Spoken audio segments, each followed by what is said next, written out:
नमस्कार दोस्तों, स्वागत है आपका मेरे चैनल नीतीश एक्सप्लेन्स में। तो मैं लेकर आया हूं आपके लिए डेली करंट अफेयर्स की डोज, डेट 10/1/2023 के लिए। तो कंसेप्ट टॉक में आज हम बात करने वाले हैं एक ऐसे कंसेप्ट के बारे में जिस पर क्वेश्चन पूछे जाना कंपलसरी है। कॉम्पिटिटिव एग्ज़ाम जो भी इस साल में होंगे सभी में इस टॉपिक से रिलेटेड क्वेश्चंस ज़रूर आएंगे, और ये हमारा टॉपिक रहेगा हिंदी और इंग्लिश दोनों में।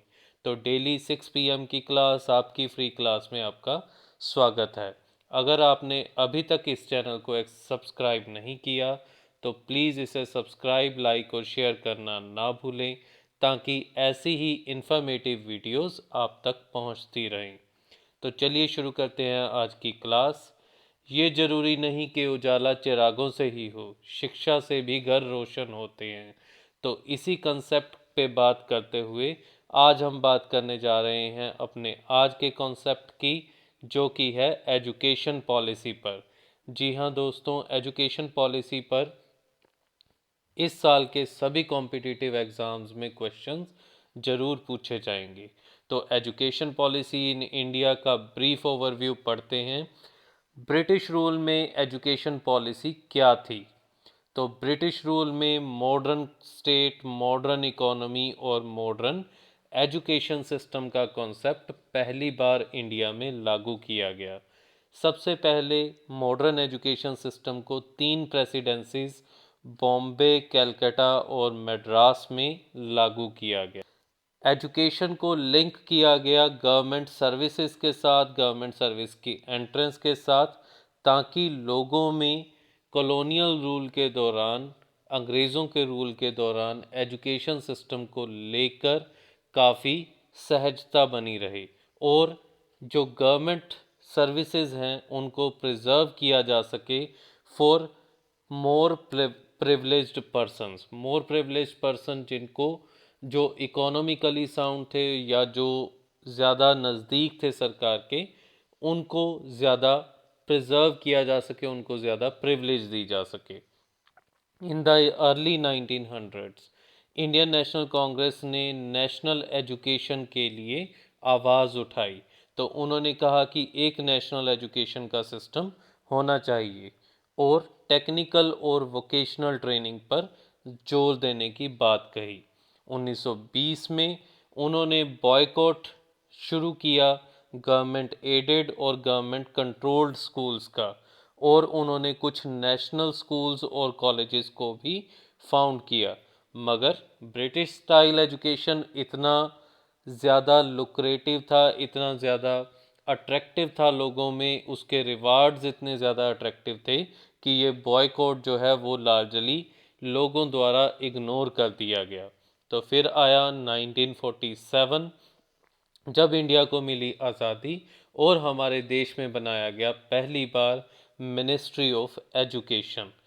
इससे लेकर 1947 से लेकर आज तक टोटल 3 एजुकेशन पॉलिसीज़ जो हैं वो इंडिया में अडॉप्ट की जा चुकी हैं। जो पहली एजुकेशन पॉलिसी थी वो 1968 में उस टाइम के पीएम मिसेस इंदिरा गांधी ने बनाई थी, लागू की थी on the recommendation of Kothari commission. इस पॉलिसी में 2 मेन बातें थी। एक तो थी 3 लैंग्वेज फार्मूला, हर स्टूडेंट को 3 लैंग्वेजेस ज़रूर पढ़ाई जाएं। पहली लैंग्वेज इंटरनेशनल लैंग्वेज इंग्लिश, दूसरी लैंग्वेज नेशनल लैंग्वेज हिंदी, और तीसरी लैंग्वेज जो स्टेट की उसकी लोकल लैंग्वेज हो।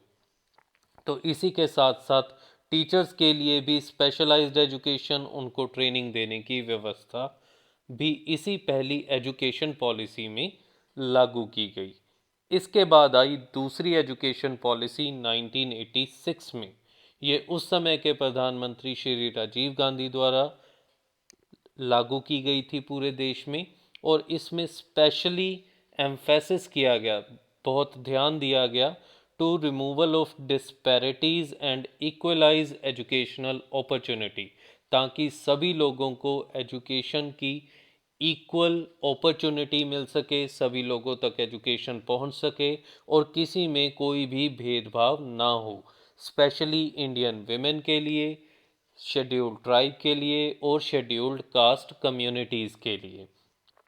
इसमें चाइल्ड सेंटर्ड अप्रोच को लागू किया गया प्राइमरी एजुकेशन में, मतलब बच्चे को उस तरह से पढ़ाया जाए प्राइमरी लेवल पर जिस तरह से वो इजीली समझ सके। और ऑपरेशन ब्लैक बोर्ड को भी शुरू किया गया to improve primary schools nationwide. ये कुछ ऐसे क्वेश्चंस हैं। Operation black board, 3 language formula, Kothari commission की ये कौन कौन सी एजुकेशन पॉलिसीज़ में थे। इसके अलावा सेकंड एजुकेशन पॉलिसी में ओपन यूनिवर्सिटी सिस्टम को भी पूरी तरह मान्यता देकर लागू किया गया, जिसके अधीन Indira Gandhi national open university, जिसको इग्नो भी कहा जाता है, उसको क्रिएट किया गया था। हालांकि ये ओपन यूनिवर्सिटी 1985 में ही शुरू हो चुकी थी। रूरल यूनिवर्सिटी मॉडल को भी इसी एजुकेशन पॉलिसी के द्वारा लागू किया गया, जो कि महात्मा गांधी जी की फिलॉसफी पर आधारित थी, जिसमें इकोनॉमिक और सोशल डेवलपमेंट को ग्रास रूट लेवल तक प्रमोट करने का विचार किया गया, ताकि रूरल इंडिया में ग्रास रूट लेवल पर भी एजुकेशन पहुंचे और लोगों का फ़ायदा हो। इसको बाद में 1992 में पीवी नरसिम्हा राव जी की गवर्नमेंट के द्वारा मॉडिफाई किया गया और 3 एग्ज़ाम्स का सिस्टम लाया गया। किसी भी कोर्स में एंट्री के लिए 3 लेवल के एग्ज़ाम्स बनाए गए।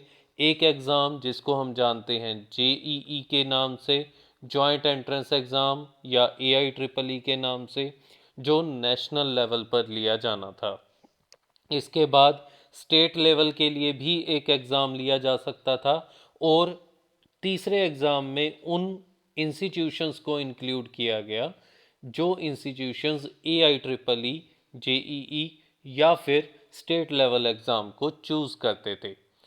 इतना सब कुछ होने के बाद एजुकेशन पॉलिसी में एक और मोड़ आया, जिसके द्वारा फंडामेंटल राइट आर्टिकल 21A को इंक्लूड किया गया, और फ्री और कंपलसरी एजुकेशन अब देश के लोगों के लिए, देश के बच्चों के लिए बन गई थी फंडामेंटल राइट।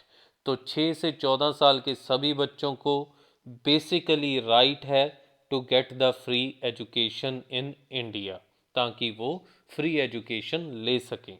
इसके बाद अब आई यह तीसरी एजुकेशन पॉलिसी 2022 में, जो कि अब के प्रधानमंत्री श्री नरेंद्र मोदी जी द्वारा लागू की गई है। इसकी कवरेज क्या है? ये एलिमेंट्री एजुकेशन से लेकर हायर एजुकेशन तक सभी तरह की एजुकेशन को कवर करती है। रूरल और अर्बन एरियाज़ में लागू होती है। इसमें 10+2 सिस्टम, जो अभी 10th के बाद +1 और +2 का सिस्टम होता है, उसको चेंज करके 5+3+3+4 सिस्टम कर दिया गया है। 5 years for primary education, 3 years for secondary education, 3 years for higher secondary education, and then 4 years for graduation. तो इस तरह से ये सिस्टम जो है वो चेंज कर दिया गया है।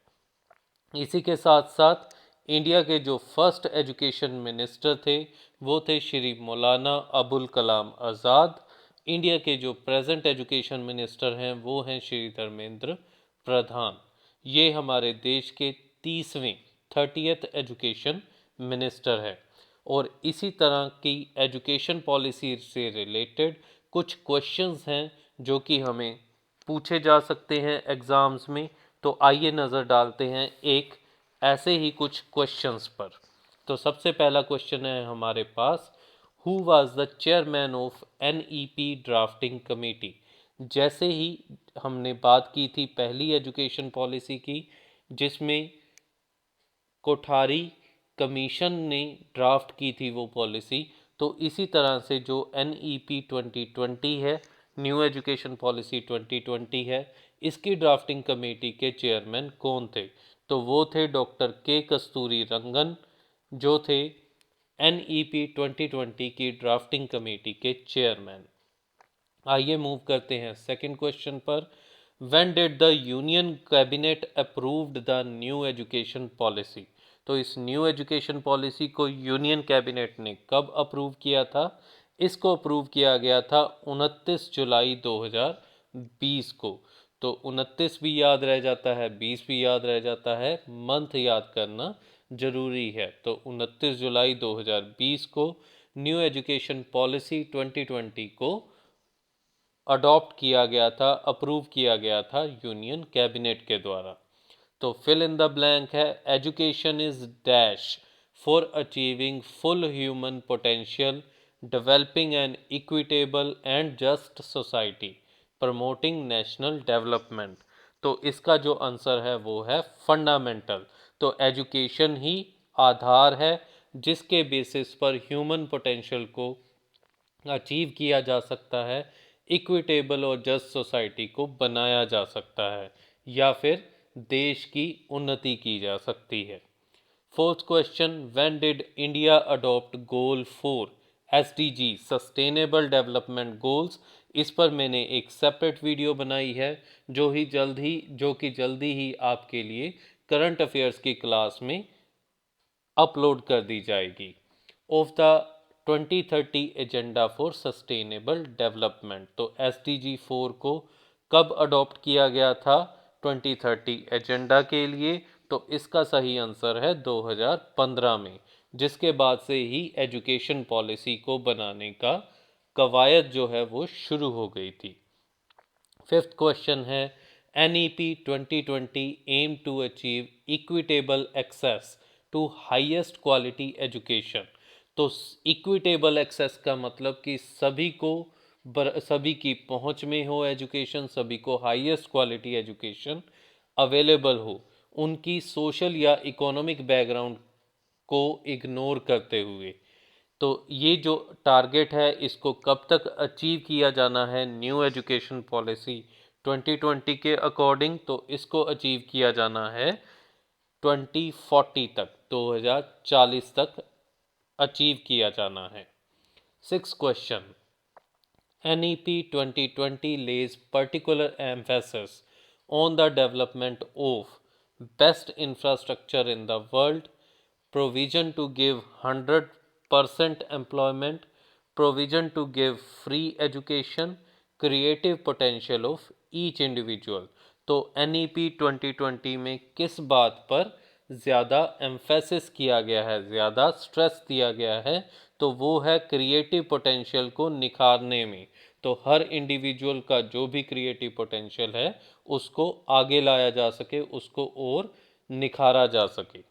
तो यही है एजुकेशन पॉलिसी का target. Seventh question, what is the guiding light for new education policy 2020? तो गाइडिंग लाइट क्या है, किसके बेसिस पर न्यू एजुकेशन पॉलिसी 2020 को फ्रेम किया गया है? तो वो है rich heritage of ancient and eternal Indian knowledge. तो अपनी संस्कृति को, अपनी विरासत को ध्यान में रखते हुए, एंशियंट और इटर्नल इंडियन नॉलेज को ध्यान में रखते हुए न्यू एजुकेशन पॉलिसी को फ्रेम किया गया है। जो वर्ल्ड क्लास इंडियन इंस्टीट्यूशंस हैं जिन्होंने कि हाईएस्ट स्टैंडर्ड डिसाइड किए हैं रिसर्च और अदर एकेडमिक एरियाज़ में, तो उनमें से कौन कौन से ऐसे इंस्टीट्यूशन हैं जिनका नाम न्यू एजुकेशन पॉलिसी 2020 में लिया गया, या इनमें से कौन सा ऐसा इंस्टीट्यूशन है जिसका नाम न्यू एजुकेशन पॉलिसी 2020 में नहीं लिया गया? तो उसका सही आंसर है हमारे पास ओस्मानिया। ओस्मानिया का नाम न्यू एजुकेशन पॉलिसी 2020 में नहीं है। इसके अलावा तक्षशिला, नालंदा और वलाबी का नाम न्यू एजुकेशन पॉलिसी 2020 में है। नाइन्थ क्वेश्चन है, according to NEP 2020 Indian education system ने कई ऐसे ग्रेट स्कॉलर्स बनाए हैं जैसे कि चर्क, नागार्जुन। तो ऐसे ही कौन कौन से स्कॉलर्स का नाम न्यू एजुकेशन पॉलिसी में लिया गया है और किन का नहीं लिया गया? तो उनके नाम अगर हम डिस्कस करें तो इनमें से किन का नाम नहीं लिया गया? ज़ीनोक्रेट्स का। तो इसके अलावा आर्यभट्ट, वराहमिहिर, भास्कराचार्य, इनका नाम न्यू एजुकेशन पॉलिसी में लिया गया है, जिक्र किया गया है। Fill in the blank, education is a great leveller. ये एक बेस्ट टूल है for achieving economic and social mobility, inclusion and. तो ये क्या करने के लिए एक ग्रेट टूल है? इसका सही आंसर है हमारे पास इक्वलिटी। अगर सभी लोग एजुकेटेड होंगे तभी समाज में इक्वलिटी आ पाएगी, तभी जब हम डिवीज़न से ऊपर उठ सकेंगे। तो इसी तरह के कॉन्सेप्ट्स पे हम बात करेंगे डेली अपने करंट अफेयर्स पे। करंट अफेयर्स की क्लास में कॉन्सेप्ट को पूरा डिटेल में समझाया जाएगा, फिर उसके कुछ क्वेश्चंस जो हैं वो सॉल्व किए जाएंगे। तो ऐसी ही यूज़फुल वीडियोस आप तक पहुंचती रहें, आपके कॉम्पिटिटिव एग्ज़ाम्स को क्रैक करने में आपके हेल्प करती रहें। तो इसके लिए मेरे चैनल को सब्सक्राइब, लाइक और शेयर करना ना भूलें। Thank you.